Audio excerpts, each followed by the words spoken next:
Welcome to sports live presented by pro sensitive white plus toothpaste. সাথে আছি আমি মুজরাবিন তারেক।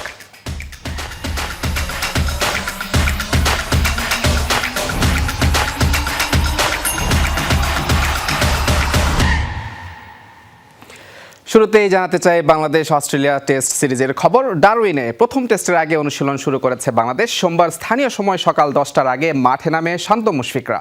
প্রায় 3.5 ঘন্টার অনুশীলনে নিজেদের ঝালিয়ে নিয়েছে টাইগাররা। সুযোগ সুবিধা ও উইকেট নিয়ে সন্তুষ্ট বলছেন স্পিনার তাইজুল ইসলাম। মঙ্গলবার প্রথম টেস্টের ফুল স্কোয়াড নিয়ে একই সময়ে অনুশীলন করবে সফররতরা। শুরু হয়েছে অস্ট্রেলিয়া সফরে বাংলাদেশের মিশন। ডারউইন পৌঁছে প্রথম দিনের অনুশীলন করেছে টিম টাইগার। মারারা ক্রিকেট গ্রাউন্ডে সোমবার স্থানীয় সময় সকাল 10টা থেকে অনুশীলনের কথা থাকলেও 9:30টার দিকেই মাঠে নামেন ক্রিকেটাররা। 3 ঘন্টার অনুশীলনে প্রথম বহরে অস্ট্রেলিয়ায় যাওয়া ক্রিকেটাররা ঝালিয়ে নিয়েছে নিজেদেরকে। বেশ কিছু সময় ওয়ার্ম আপ শেষে শান্ত, মুশফিক, অমিত হাসান, সাদমানদের শলা পরামর্শ দেন হেড কোচ ফিল সিমন্স। এরপর শুরু হয় ব্যাটিং বোলিং প্র্যাকটিস। নেটে তাসকিন খালেদদের খেলেছেন শান্ত, সাদমানরা। ভিন্ন কন্ডিশনে উইকেট থেকে শুরু করে সেখানকার ফ্যাসিলিটিস বেশ ভালো বলছেন তাইজুল ইসলাম। প্রথম দিনের অনুশীলনে স্বস্তি এই বাঁহাতি স্পিনারের। জার্নিটাও ভালো ছিল বিকজ আমরা আসার সময় একটা ট্রানজিট পাইছিলাম। ট্রানজিটে এনাফ রেস্টের একটা বিষয় ছিল, তো আলহামদুলিল্লাহ ভালো হয়েছে। আপনারা ফ্যাসিলিটিস ওয়াইজ যে আমরা ফ্যাসিলিটিসটা পাচ্ছি বা ওভারঅল সব কিছু মিলে প্রিপারেশন ইজ গুড প্রিপারেশন। আলহামদুলিল্লাহ প্রথম দিনের প্র্যাকটিসটা খুব ভালো হয়েছে বিকজ আপনারা দেখবেন যেখানে অনেক ফ্যাসিলিটিসটা অনেক ভালো। উইকেট থেকে শুরু করে ফিল্ডিং প্র্যাকটিস থেকে শুরু করে রানিং থেকে শুরু করে সব ধরনের অ্যাক্টিভিটিস আমরা করতে পারছি, তো খুব ভালো হয়েছে। সোমবার বিকেলে ডারউইনে দলের সঙ্গে যোগ দিবেন দ্বিতীয় বহরে যাওয়া ক্রিকেটাররা। এরপর মঙ্গলবার একই সময়ে দ্বিতীয় দিনের অনুশীলনে পুরো স্কোয়াড নিয়ে মাঠে নামবে টাইগাররা। 3 দিনের অনুশীলন শেষে 6 আগস্ট অফিসিয়াল প্রস্তুতি ম্যাচে অস্ট্রেলিয়া একাদশের বিপক্ষে মাঠে নামবে নাজমুল শান্তর দল। হাসান আল মারুফ, যমুনা স্পোর্টস। অস্ট্রেলিয়ার মাটিতে টেস্ট খেলবে টাইগাররা। যে রোমাঞ্চ মিস করতে হচ্ছে নাহিদ রানাকে। তবে ইনজুরি কাটিয়ে এই প্রথম টেস্ট খেলার জন্য মুখে আছেন লিটন দাস এবং সাদা পোশাকের এই দলকে কিন্তু শুভকামনা জানিয়েছেন জাতীয় দলের সাবেক সিনিয়র সহকারী কোচ সালাউদ্দিন। তিনি এখন এইচপির হেড কোচের দায়িত্ব নিয়েছেন, তাই থাকছেন না অস্ট্রেলিয়া সফরে। 1.5 বছর জাতীয় দলের দায়িত্বে থাকা এই কোচ ক্রিকেটারদের পরিবর্তন নিয়ে বেশ খুশি। সালাউদ্দিন বললেন, পরিবর্তন আনতে পেরেছেন ড্রেসিং রুমেও। 2 দফায় অস্ট্রেলিয়া গেছে বাংলাদেশ টেস্ট দল। ফিল সিমন্স, মুশতাক আহমেদদের মতো বিদেশি কোচরা যেমন আছেন, এই বহরে আছেন তালহা জুবায়ের, মোহাম্মদ আশরাফুলদের মতো দেশি কোচরাও। কিন্তু যার হাত ধরে জাতীয় দলে দেশি কোচদের যাত্রা শুরু, সেই মোহাম্মদ সালাউদ্দিন কোথায়? জাতীয় দলের সিনিয়র সহকারী কোচের দায়িত্ব ছেড়ে এইচপির হেড কোচের দায়িত্ব নিয়েছেন সালাউদ্দিন, সেটাও 2 মাস আগে। তবে শন টেইট ও জেমস প্যামেন্ট দায়িত্ব ছাড়লে অস্ট্রেলিয়া ও জিম্বাবুয়ে সিরিজে দলের সঙ্গেই ছিলেন সালাউদ্দিন। এবার যোগ দেবেন সাউথ আফ্রিকায় থাকা এইচপি দলের সঙ্গে, তাই যাচ্ছেন না অজি ডেরায়। আমি তো এখন আসলে এইচপির দায়িত্বে, তো যেহেতু এইচপি টিম অলরেডি চলে গেছে, আমি যেহেতু তখন জিম্বাবুয়ে ছিলাম, তো ভিসা আসতে একটু সময় লাগতেছে, তবে হয়তো ভিসা হলে হয়তো আমি তখন সাউথ আফ্রিকায় যাব। অফিসিয়ালি আনঅফিসিয়ালি দুইভাবেই তাই শেষ হয়ে গেছে সালাউদ্দিনের জাতীয় দল অধ্যায়। 2024 সালে ওয়েস্ট ইন্ডিজ সিরিজের আগে জাতীয় দলের দ্বিতীয় মেয়াদের জন্য কাজ শুরু করেছিলেন এই কোচ। প্রথম দিকে হয়তো আমরা অনেক স্ট্রাগল করছিলাম, অনেক সিরিজ হয়তো আমরা হেরেছি, বাট পরের দিকে আমরা অনেক সিরিজ জিতেছি। তার মানে একটা টিমটা একটু ভালোর দিকে যাচ্ছিল এবং সেটাই যে একটা মানে নিজেকে ভালো ফিল করা যে না, টিমটা একটা ভালো অবস্থানে গিয়েছে। এই যে 1.5 বছর জাতীয় দলের সঙ্গে আপনি ছিলেন, একটা জিনিস যেটা আপনি খুবই তৃপ্ত হয়েছেন যে এই জিনিসটা চেঞ্জ করতে পেরেছেন, একটা জিনিস যেটা আপনাকে কষ্ট দিয়েছে? না, কষ্ট কখনো পাই না। কষ্ট নিয়ে কথা বলাও ঠিক না, কষ্ট খুব বেশি নাই। বাট আমার মনে হয় ছেলেদের ওয়ার্ক এথিক অনেক বেটার এখন আগের চেয়ে। তারা নিজেদের ব্যাপারে সচেতন। সবচেয়ে বড় জিনিস হচ্ছে যে আমরা যে জিনিসটা চেঞ্জ করতে চেয়েছিলাম, যে ছেলেরা যেন নিজেরাই নিজেদের ডিসিশনটা নিতে পারে। তো সেই দিক দিয়ে আমি বলবো যে এই জায়গাটা আমরা অনেক ভালো জায়গায় এগিয়েছি, যে ছেলেরা নিজস্ব ডিসিশন নিতে পারে এখন। অস্ট্রেলিয়া সিরিজে দলের সাথে না থাকলেও শুভকামনা জানাতে ভোলেননি দেশসেরা এই কোচ। আফনান পিয়াল, যমুনা স্পোর্টস, ঢাকা। সুনীল নারিনের বোলিং অ্যাকশন ফলো করেছিলেন বাংলাদেশের আলিস আল ইসলাম। পরে সিকান্দার রাজাকেও একইভাবে বল করতে দেখা গেছে। ভ্যারিয়েশন বাড়াতে একই অ্যাকশনে বল করেছিলেন মেহেদী মিরাজ এবং মাহমুদুল্লাহ রিয়াদ। প্রশ্ন ওঠে, কেন সব ফিঙ্গার স্পিনাররা এই অ্যাকশনেই যাচ্ছেন? দেশসেরা spin coach bowling coach Sohel Islam বলছেন, ভ্যারিয়েশনের দিক থেকে নারিন যে লিগাসি তৈরি করেছেন সেজন্যই সবাই তাকে ফলো করছেন। হাতের পেছনে লুকিয়ে বল করছেন মাহমুদুল্লাহ রিয়াদ। এভাবে বল করতে তাকে খুব একটা দেখা যায় না, দেখে মনে হতে পারে যেন রিয়াদ না, বল করছেন সুনীল নারিন। বছর আড়াই আগে একই অ্যাকশনে বল অনুশীলন করতে দেখা গিয়েছিল মেহেদী হাসান মিরাজকে। পরে বিপিএলে এভাবে বলও করেছিলেন মিরাজ।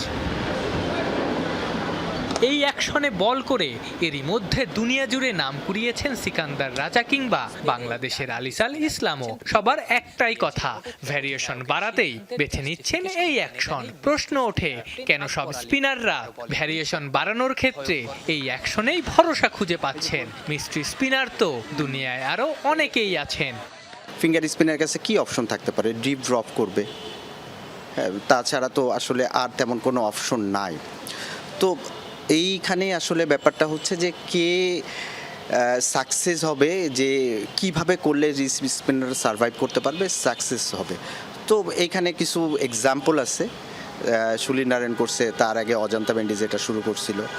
তো এই এক্সাম্পলগুলো আসলে এই ছেলেগুলোকে এনকারেজ করছে যে আসলে আমরা যদি করি তাহলে ব্যাটসম্যানের একটু লেট হবে ডিসিশন নিতে, যে এটা কী বল হতে পারে, কেন আমি এটার অ্যাকশানটা চেঞ্জ হয়ে যায়, রান আপ বড় হয়ে যায়, বলে পেস ক্যারি করে, ফিঙ্গারটারে উল্টা দিকেও ক্যারামের মতন আসলে ইউজ করা যায়, তখন বলটা সুইং করানোর একটা ব্যাপার থাকে। শুধু তাই না, জুনিয়র ফিঙ্গার স্পিনাররাও বেছে নিচ্ছেন নারিনের বোলিং অ্যাকশন। অনূর্ধ্ব 19 দলের সাবেক ক্রিকেটার শিহাব জেমস কিংবা নতুন কুড়ি মাতানো শামীম, তাদের নজরেও বিশেষ এই অ্যাকশন। নিজের স্ট্রক বলের সাথে সাথে যদি বোলিংয়ের বৈচিত্র্য আনা যায় তাহলে সেই ক্ষেত্রে মনে হয় যে সাকসেসের রেটটা বেশি থাকে, এটা প্রমাণিত। সেই জন্য আসলে দেখা যায় যে সবাই রিস্ট ফিঙ্গার স্পিনার যারা আছে তারা আমার কাছে মনে হয় যে সে যদি চেষ্টা করে দেখে যে আসলে এটা করা যায় কি না, সে যদি সাকসেস হইতে থাকে তাহলে দেখা যায় যে সে এটা কন্টিনিউ করে।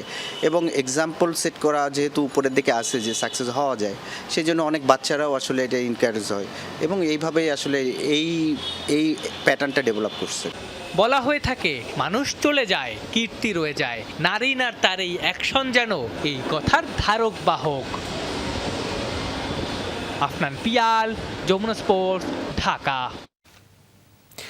জসপ্রীত বুমরার চোটে শ্রীলঙ্কার বিপক্ষে আসন্ন 2 টেস্টের সিরিজে ভারতের দলে প্রথমবারের মতো ডাক পেয়েছেন জম্মু কাশ্মীরের পেসার আকিব নবী। ঘরোয়া ক্রিকেটে ধারাবাহিক পারফরমেন্সের পুরস্কার হিসেবে জাতীয় দলের দরজা খুলেছে 25 বছর বয়সী এই পেসারের জন্য। গত 2 মৌসুমে রঞ্জি ট্রফিতে 104 উইকেট নিয়েছেন আকিব, যার মধ্যে 2025-26 মৌসুমেই শিকার 60 উইকেট। সম্প্রতি ভারত এ দলের হয়ে শ্রীলঙ্কা সফরেও 2 ম্যাচে 6 উইকেট নিয়ে নির্বাচকদের নজর কাড়েন তিনি। বুমরার অনুপস্থিতিতে সিরাজ, প্রসিদ্ধ কৃষ্ণ ও গৌরনোর সঙ্গে ভারতের পেস আক্রমণে এবার নতুন মুখ হিসেবে দেখা যাবে আকিবকে। এবার ফুটবলের খবর।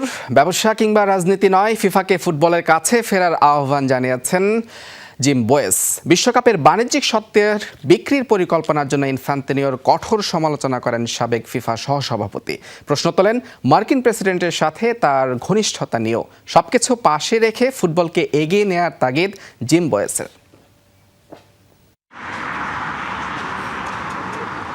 সমালোচনা যেন পিছুই ছাড়ছে না ফিফার। পুরো বিশ্বকাপে নানা ইস্যুতে আলোচনায় থাকার পর এবার বিভিন্ন প্রতিযোগিতার অংশীদারিত্ব বিক্রির পরিকল্পনা নিয়ে হাজির সংস্থাটি। নতুন একটি প্রতিষ্ঠানের মাধ্যমে প্রায় 20% মালিকানা বিক্রি করে $4.2 বিলিয়ন তোলার পরিকল্পনা করেছিল ফিফা। শেষ পর্যন্ত প্রস্তাবটি বাতিল করলেও থেমে থাকেনি সমালোচনা। উয়েফা অভিযোগ তোলে লাভের আশায় ফুটবলের সবচেয়ে মূল্যবান সম্পদকেই বিক্রির চেষ্টা করছে ফিফা। এ নিয়ে ক্ষোভ প্রকাশ করেন ফিফার সাবেক সহসভাপতি জিম বোয়েস। বিশ্বকাপ ফিফার সবচেয়ে মূল্যবান সম্পদ। এটা কোনোভাবেই বিনিয়োগকারীদের কাছে বিক্রি করা উচিত নয়। যারা বিনিয়োগ করবে তারা অবশ্যই লাভ চাইবে, কিন্তু ফিফা তো একটি অলাভজনক প্রতিষ্ঠান। ফুটবলের উন্নয়নে কাজ করতে তাদের বাইরের বিনিয়োগকারীর প্রয়োজন নেই। বোয়েসের মতে এই প্রস্তাব শুধু ভুলই নয়, ফুটবলের দর্শন ও ফিফার মূল উদ্দেশ্যেরও পরিপন্থী। তার ভাষায় বিশ্বকাপ কোনো বাণিজ্যিক পণ্য নয়, এটি কোটি কোটি মানুষের আবেগের জায়গা। আমি এই প্রস্তাব শুনে বিস্মিত হয়েছি। সত্যি বলতে এটি ছিল একেবারেই হাস্যকর একটি ধারণা। ফুটবলের সবচেয়ে বড় আসরকে ব্যবসায়িক অংশীদারিত্বে ভাগ করে দেওয়ার চিন্তাই গ্রহণযোগ্য নয়। এমন সিদ্ধান্ত কখনোই নেওয়া উচিত ছিল না। বিশ্বকাপের অংশীদারিত্ব বিক্রির বিতর্কের মধ্যেই ইনফান্তিনোর রাজনৈতিক ঘনিষ্ঠতাও টেনে আনেন জিম বোয়েস। তার অভিযোগ, সাম্প্রতিক সময়ে ফুটবলের চেয়ে রাজনৈতিক অঙ্গনেই বেশি দেখা যাচ্ছে ফিফা সভাপতিকে। বিশেষ করে যুক্তরাষ্ট্রের প্রেসিডেন্ট ডোনাল্ড ট্রাম্পের সঙ্গে তার ঘনিষ্ঠ উপস্থিতি নিয়ে প্রশ্ন তোলেন তিনি। ফিফাকে আবার ফুটবলের দিকে মনোযোগ দিতে হবে। প্রেসিডেন্ট ইনফ্যান্তিনোকে ডোনাল্ড ট্রাম্পের পাশে যতটা দেখা গেছে তার চেয়ে অনেক বেশি দেখা উচিত ছিল ফুটবলের মানুষের পাশে। সাধারণ সমর্থকরা এই ঘটনায় হতাশ। তিনি যদি দায়িত্বে থাকতে চান তাহলে হারানো বিশ্বাসযোগ্যতা ফিরিয়ে আনার কাজ এখনই শুরু করতে হবে। ইতোমধ্যে ইনফান্তিনো নেতৃত্বে অনাস্থা জানিয়েছে উয়েফা ও কনকাকাফ। পদত্যাগ করেছেন তার জ্যেষ্ঠ উপদেষ্টা কার্লোস কার্দেইরো। এমন পরিস্থিতিতে ফিফার সামনে সবচেয়ে বড় চ্যালেঞ্জ হারানো আস্থা ও বিশ্বাসযোগ্যতা পুনরুদ্ধার করা। নাসিফ শুভ, যমুনা স্পোর্টস।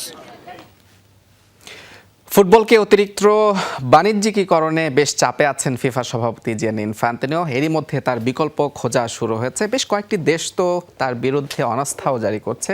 ভবিষ্যতে সভাপতি প্রার্থী হিসেবে তার প্রতি সমর্থন উঠিয়ে নিয়েছে। ফিফা সভাপতি জিয়ানি ইনফ্যান্তিনোর বিরুদ্ধে সেই অসন্তোষ আরও তীব্র হচ্ছে। এবার প্রথম দেশ হিসেবে তার পুনর্নির্বাচনের প্রতি আনুষ্ঠানিক সমর্থন প্রত্যাহার করেছে ওয়েলস ফুটবল অ্যাসোসিয়েশন। ইংল্যান্ডও হেঁটেছে একই পথে। বিশ্বকাপের অংশীদারিত্ব বেসরকারি বিনিয়োগকারীদের কাছে বিক্রির বিতর্কিত পরিকল্পনার জেরে এই অবস্থান নিয়েছে তারা। যদিও সমালোচনার মুখে সেই পরিকল্পনা এরই মধ্যে স্থগিত করেছেন ইনফ্যান্তিনো। এরই মধ্যে ইংল্যান্ডের ফুটবল অ্যাসোসিয়েশনও সমর্থন প্রত্যাহারের কথা জানিয়েছে এবং উয়েফা ইনফ্যান্তিনোর নেতৃত্ব নিয়ে আইনি পদক্ষেপের বিষয়টিও বিবেচনা করছে। তবে আফ্রিকা ও এশিয়ার কয়েকটি সদস্য দেশ এখনও ইনফ্যান্তিনোর পক্ষে অবস্থান নিয়েছে। গ্রীষ্মকালীন দল বদলে আরেকটি বড় চুক্তির খুব কাছাকাছি Barcelona. Saudi club Al Hilal থেকে পর্তুগিজ ফুলব্যাক জোয়াও ক্যান্সেলোকে স্থায়ীভাবে দলে ফেরাতে প্রায় 10 মিলিয়ন ইউরোতে সমঝোতার পথে দুই ক্লাব। বিভিন্ন সংবাদ মাধ্যমের দাবি, আলোচনায় বড় অগ্রগতি হওয়ায় কয়েকদিনের মধ্যেই চুক্তি সম্পন্ন হতে পারে। বিশ্বকাপ শেষে আল হিলালের অনুশীলনে না ফিরে বর্তমানে পর্তুগালে একাই অনুশীলন করছেন ক্যান্সেলো, যা তার দলবদলের ইঙ্গিত আরও জোরালো করেছে। কোচ হ্যান্সি ফ্লিকের বিশেষ অনুরোধেই এই ট্রান্সফার এগোচ্ছে বলে জানা গেছে। ক্যান্সেলো যোগ দিলে হেক্টর ফোর্ড, জাভি স্পট ও জোফ্রে তোরেন্তেসকে ধারে পাঠানোর পরিকল্পনা করছে কাতালান ক্লাবটি। এদিকে আর্সেনালে যাওয়ার গুঞ্জনের মাঝেই রিয়াল মাদ্রিদের অনুশীলনে ফিরলেন ভিনিসিয়াস জুনিয়র। নতুন কোচ হোসে মরিনিওর অধীনে মেডিকেল পরীক্ষা শেষে দলের সঙ্গে প্রথম অনুশীলন করেছেন ব্রাজিলিয়ান এই সুপারস্টার। বিশ্বকাপ শেষে ছুটি কাটিয়ে সোমবার মাদ্রিদে ফিরে প্রথম মেডিকেল পরীক্ষা দেন। ভিনিসিয়াসের বর্তমানে চুক্তির মেয়াদ আরও 1 বছর বাকি। নতুন চুক্তি নিয়ে দুই পক্ষের মধ্যে কোনো বৈঠকের তারিখ ঠিক হয়নি। বিভিন্ন প্রতিবেদনে বলা হচ্ছে নতুন চুক্তি না হলে চলতি গ্রীষ্মেই তাকে ছাড়তে রাজি হতে পারে রিয়াল মাদ্রিদ। এদিকে সুযোগ পেলে ভিনিসিয়াসকে দলে ফেরাতে আগ্রহী আর্সেনাল, তবে এ বিষয়ে প্রকাশ্যে কোনো মন্তব্য করেনি গানার্স কোচ মিকেল আর্তেতা। প্রাক মৌসুম প্রস্তুতিতে রিয়াল মাদ্রিদের পরবর্তী ম্যাচে আগামী শনিবার ভিনিসিয়াসকে মাঠে দেখা যেতে পারে। চিলির সান্তিয়াগো বিমানবন্দরে হাজার হাজার ভক্ত বরণ করে নিলেন কেপ ভার্দের গোলরক্ষক ভার্জিনিয়াকে। ভিসা জটিলতা কাটিয়ে রোববার নতুন ক্লাব কোলো কোলোতে যোগ দিতে দেশটিতে পৌঁছান ভার্জিনিয়া। এই গোলরক্ষকের আগমনে হু হু করে বাড়ছে কোলো কোলোর ফলোয়ার। শুধু মাঠেই নয়, বিজ্ঞাপনের দুনিয়াতেও এখন তুমুল চাহিদা ভার্জিনিয়ার।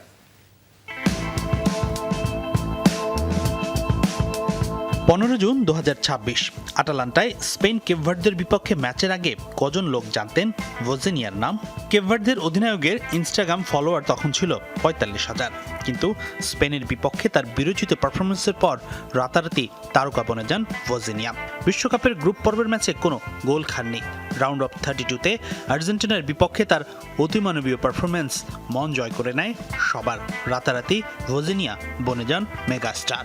এই প্রতিবেদন তৈরির সময় তার ইনস্টা ফলোয়ার ছিল 29.5 মিলিয়নেরও কিছু বেশি। তবে বিশ্বকাপে শেষ হয়ে যায়নি ভোজিনিয়ার রূপকথা। 40 বছর বয়সেও থামেনি ভোজিনিয়ার গল্প। ফুটবল মানেই তারুণ্যের জয়জয়কার, এই ধারণাকে বৃদ্ধাঙ্গুল দেখিয়ে বিশ্বমঞ্চে রূপকথা লিখেই চলেছেন এই গোলরক্ষক।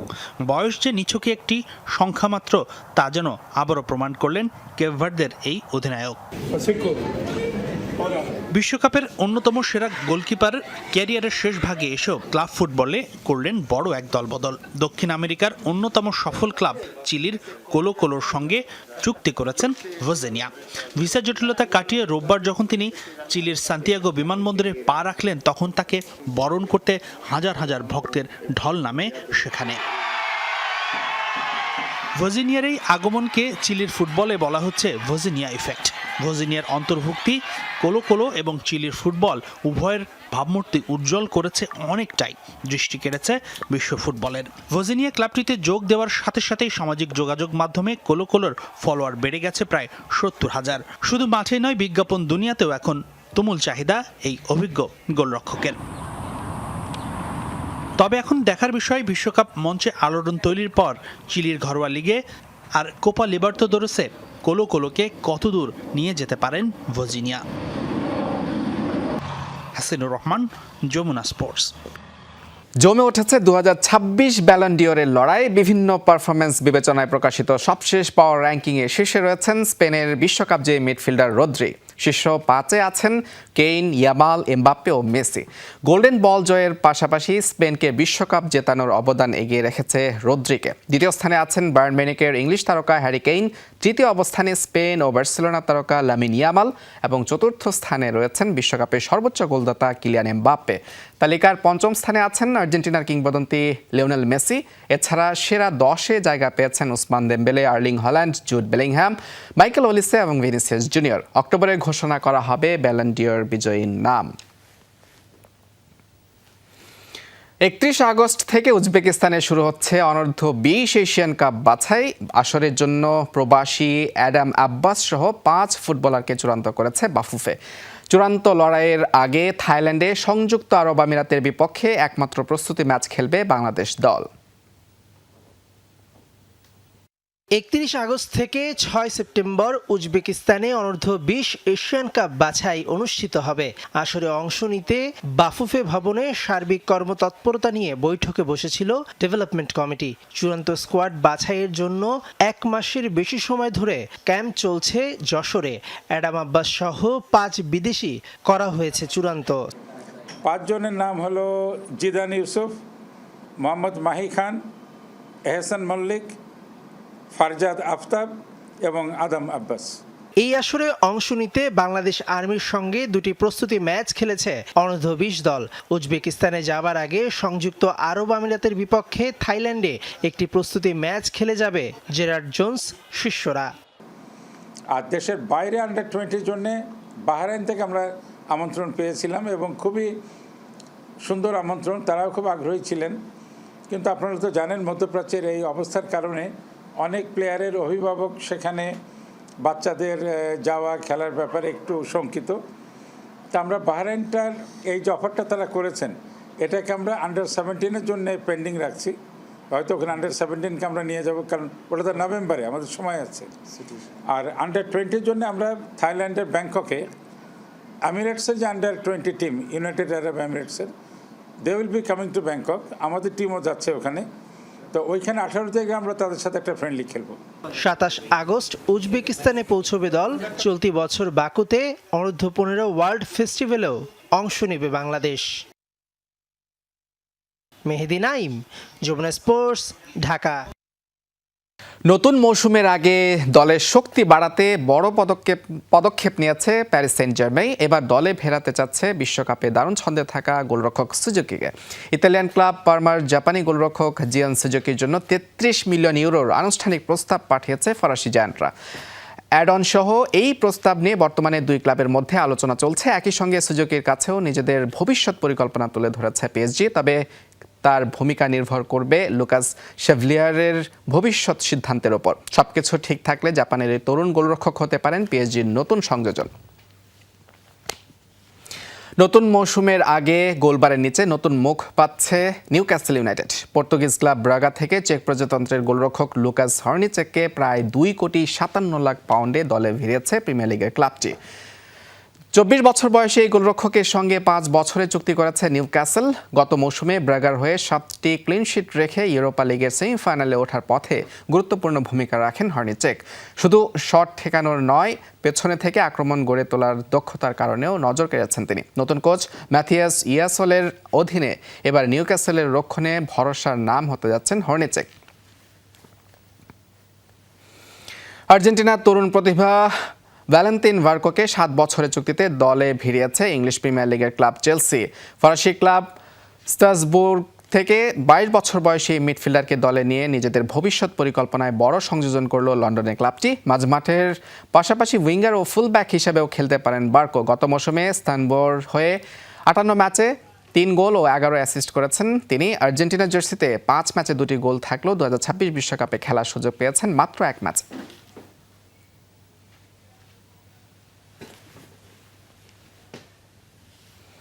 আর এই ছিল আজকে স্পোর্টস লাইভে। এতক্ষণ সাথে থাকার জন্য ধন্যবাদ সবাইকে।